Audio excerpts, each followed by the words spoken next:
Good morning and welcome back to Ladybug Grace Bible in a Year edition. Today is the 19th. We're going to be doing Genesis 34 and 35, Psalm 18, 16 to 36, Proverbs 19, and Matthew 24.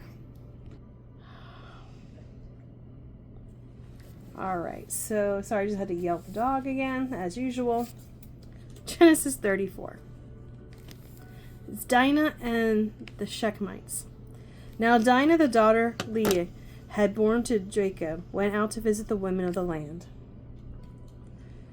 When Shechem's son of Hamor the Hivite, the ruler of that area, saw her, he took her and raped her. His heart was drawn to Dinah, the daughter of Jacob. He loved the young woman and spoke tenderly to her, and Shechem said to his father Hamor, "Get me this girl as my wife." When Jacob heard that his daughter Dinah had been defiled, his sons were in the field with his livestock, so he did nothing about it until they came home. Then Shechem's father Hamor went out to talk with Jacob. Meanwhile, Jacob's sons had come in from the fields. As soon as they heard what had happened, they were shocked and furious because Shechem had done an outrageous thing in Israel by sleeping with Jacob's daughter, a thing that should not be done. But Hamor said to them, "My son Shechem has his heart set on your daughter. Please give her to him as his wife, and to marry with us. Give us your daughters and take our daughters for yourselves. You can settle among us, and this land is open to you. Live in it, trade in it, and acquire property in it." Then Shechem said to Dinah's father and brothers, "Let me find favor in your eyes, and I will give you whatever you ask. Make the price for the bride, and the gift I bring is great as you like. I'll pay whatever you ask me. Only give me the young woman as my wife." Because their sister Dinah had been defiled, Jacob's sons replied deceitfully as they spoke to Shechem and his father Hamor. They said to them, "We can't do such a thing. We can't give our sister to a man who is not circumcised. That would be a disgrace to us. We will enter an agreement with you at one condition only, that you become like us by circumcising all your males. Then we will give you our daughters and take your daughters for ourselves. We'll settle among you and become one people with you. But if you will not agree to the circumcision, we'll take our sister and go." The proposal seemed good to Hamor and his son Shechem, the young man who was the most honored of all his father's family. Lost no time in doing what they said, because he was delighted with Jacob's daughter. So Hamor and his son Shechem went to the gate of their city to speak to the men of their city. "These men are friendly toward us," they said. "Let them live in our land and trade in it. The land has plenty of room for them. We can marry their daughters, and they can marry ours. But the men will agree to live with us as one people only on the condition that our males be circumcised, as they themselves are. Won't their livestock, their property, and all the other animals become ours? So let us agree to their terms, and they will settle among us." All the men who went out of the city gate agreed with Hamor and his son Shechem, and every male in the city was circumcised. 3 days later, while all of them were still in pain, 2 of Jacob's sons, Simeon and Levi, Dinah's brother, took their swords and attacked the unsuspecting city, killing every male. They put Hamor and his son Shechem to the sword and took Dinah from Shechem's house and left. The sons of Jacob came upon the dead bodies and looted the city where their sister had been defiled. They seized their flocks, their herds, and donkeys, and everything else of theirs in the city and out in the fields. They carried off all their wealth and all their women and children, taking as plunder everything in the houses. Then Jacob said to Simeon and Levi, "You have brought trouble on me by making me obnoxious to the Canaanites and Perizzites, the people living in this land. We are few in number, and if they join forces against me and attack me, I and my household would be destroyed." But they replied, "Should he have treated our sister like a prostitute?" Turn the page. Oh, that's the end of 34. I'm going to pause. Genesis 35. Then God said to Jacob, "Go up to Bethel and settle there and build an altar there to God who appeared to you when you were fleeing from your brother Esau." So Jacob said to his household and to all who were with him, "Get rid of the foreign gods you have with you and purify yourselves and change your clothes. Then come, let us go up to Bethel, where I will build an altar to God, who answered me in the day of my distress, and who has been with me wherever I have gone." So they gave Jacob all the foreign gods they had and the rings in their ears, and Jacob buried them under the oak of Shechem. Then they set set out, and the terror of God fell on the town all around them, so that no one pursued them. Give it here. You're not squeaking toys. Not right now. Give it. Jeez, it keeps finding squeakers.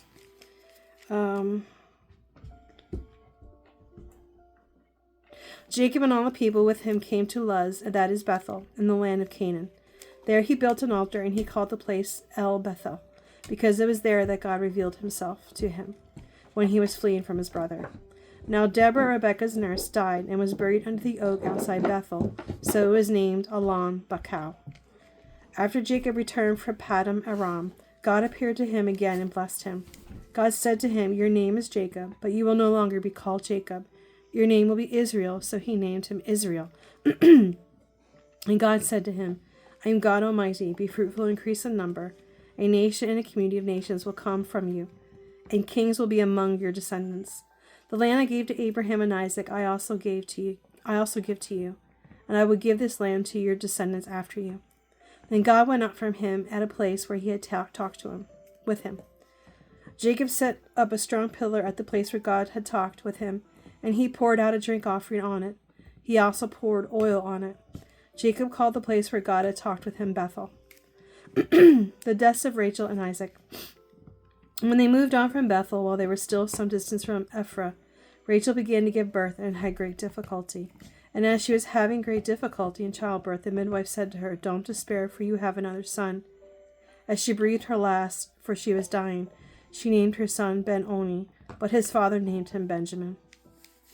So Rachel died and was buried on the way to Ephrath, that is Bethlehem. Over her tomb Jacob set up a pillar, and to this day that pillar marks Rachel's tomb. Israel moved on again and pitched his tent beyond Migdal Eder. While Israel was living in that region, Reuben went in and slept with his father's concubine, Bilhah, and Israel heard of it.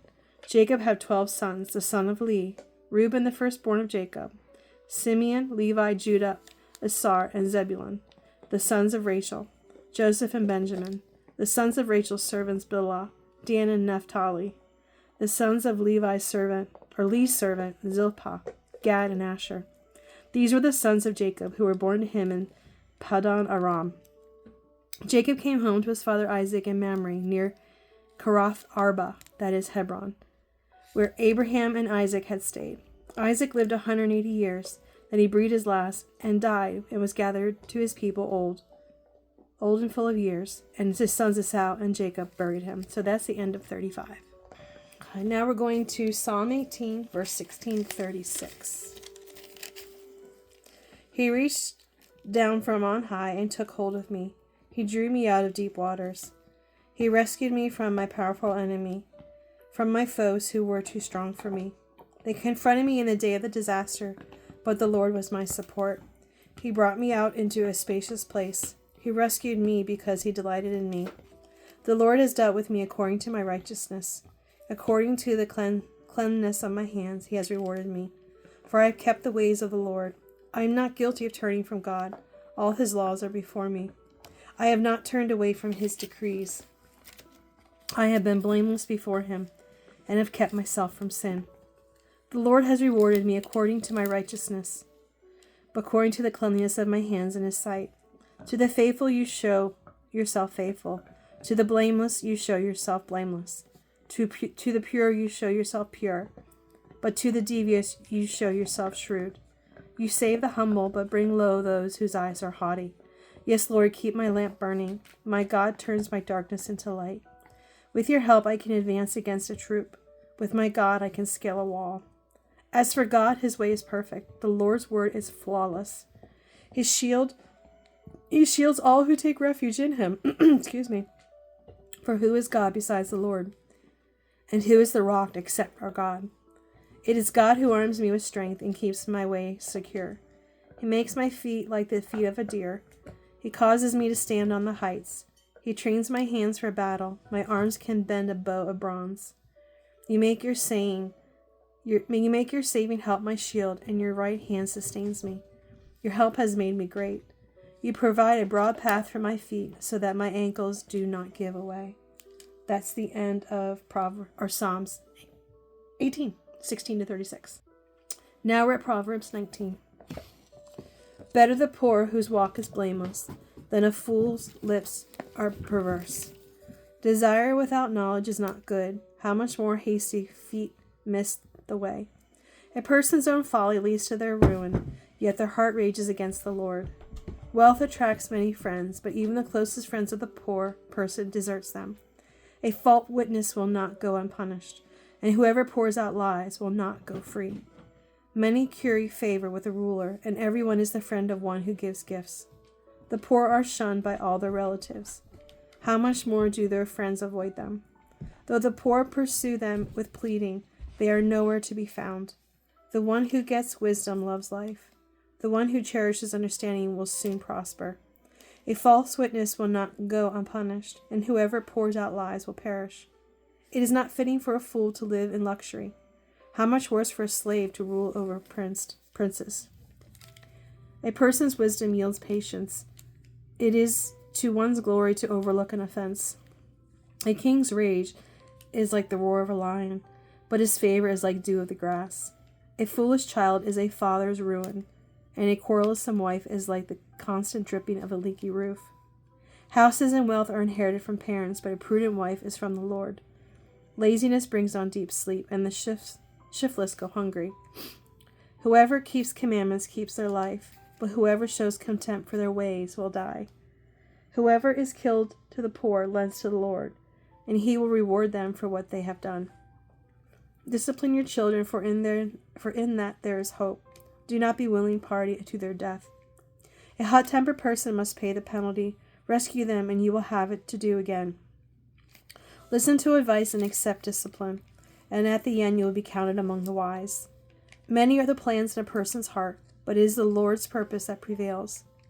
When a person desires his unfailing love, better to be poor than a liar. Better to be poor than a liar. I said that wrong. The fear of the Lord leads to life, one who rests content untouched by trouble. A sluggard buries his hands in the dish. He will not even bring it back to his mouth. Flog a mocker, and the simple will learn prudence. Rebuke the discerning, and they will gain knowledge. Whoever robs their father and drives out their mother is a child who brings shame and disgrace. Stop listening to instruction, my son, and you will stray from the words of knowledge. A corrupt witness mocks at justice, and the mouth of the wicked gulps down evil. Penalties are prepared for mockers, and beatings for their backs of fools. That's the end of Proverbs 19.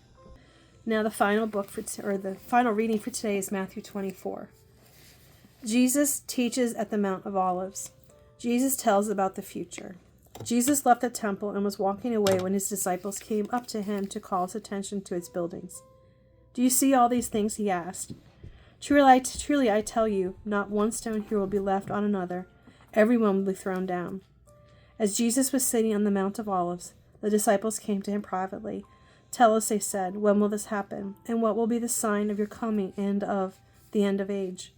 Jesus answered, watch out that no one deceives you, for many will come in my name, claiming, I am the Messiah, and will deceive many. You will hear of wars and rumors of wars, but see to it that you are not alarmed. Such things must happen, but the end is still to come. Nations will rise against nation, and kingdom against kingdom. There will be famines and earthquakes in various places. All these are the beginning of birth pains. Oops, sorry, I wasn't ready to move. Then you will be handed over to be persecuted and put to death, and you will be hated by all nations because of me. At that time many will turn away from the faith and will betray and hate each other. And many false prophets will appear and deceive many people. Because of the increase of wickedness, the love of most will grow cold. But the one who stands firm in the end will be saved.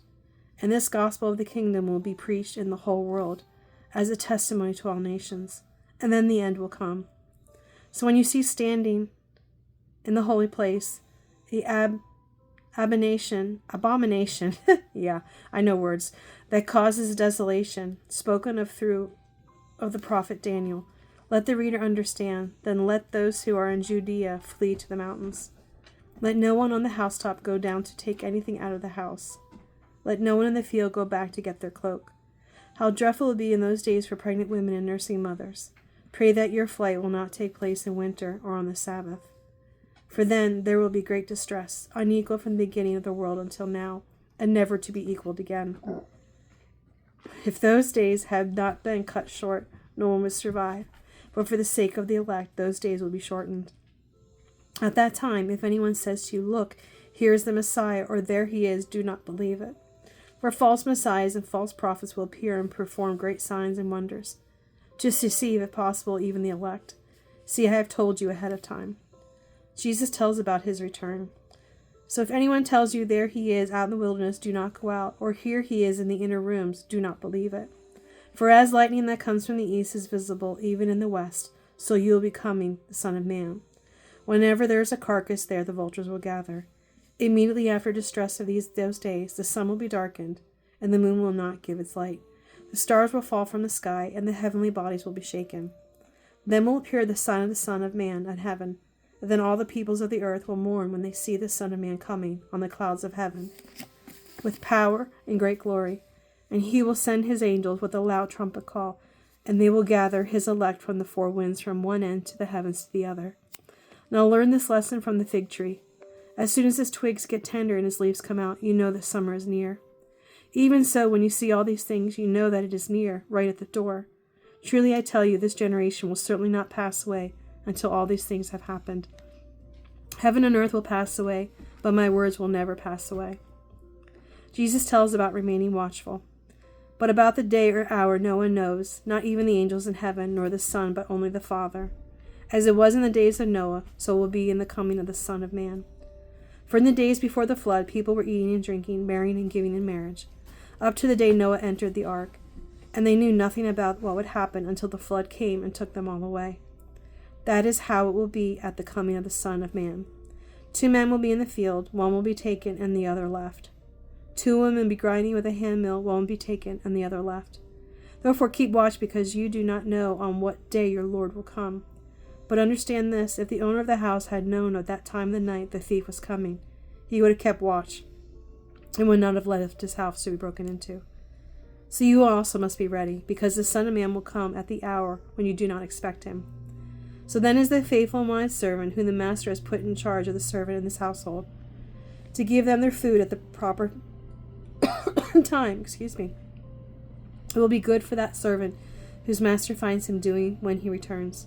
Truly I tell you, he will be put in charge of all his possessions.